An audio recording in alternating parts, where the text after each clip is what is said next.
ទូព្រះបង្គំខ្ញុំបាទសូមក្រាបថ្វាយបង្គំនិងសូមអនុញ្ញាតថ្វាយ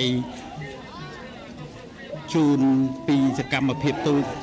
គូពិសេសនៅក្នុងផែនទី2ដែលបានធ្វើដំណើរនឹងចេញមកដល់កងព័ន្ធទី1គឺដល់គូទី90គូទី90នេះខ្សែទឹកខាងក្នុង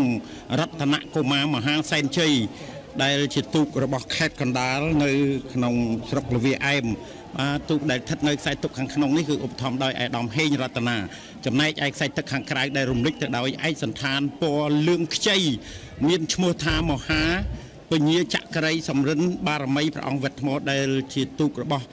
សម្ដេចហេងសំរិនដែលស្ថិតនៅក្នុងខេត្តកញ្ចេះក៏មានការជួយឧបត្ថម្ភពីសំណាក់អាដាមទេសរដ្ឋត្រីអឹមជនលឹមផងដែរបាទគូពីរនេះល្អមើលណាស់គឺស្មើគ្នា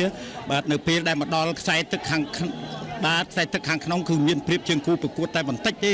សម្រាប់គូពិសេសគឺមកដល់គូទី90គូទី90នេះគឺជាគូពិសេសនៅក្នុងផែនទី2ខ្សែទឹកខាងក្នុងខ្សែទឹកខាងក្នុងទូកមានឈ្មោះថាមហាពញាចក្រីសំរិនបារមីព្រះអង្គថ្មសគឺស្ថិតនៅក្នុងវត្តវិសនារាមកោះខ្ញែខេត្តត្រចេះទូកនេះគឺឧបត្ថម្ភដោយសម្ដេចពញាចក្រីហេងសំរិនទ្រទ្រង់ដោយអាដាម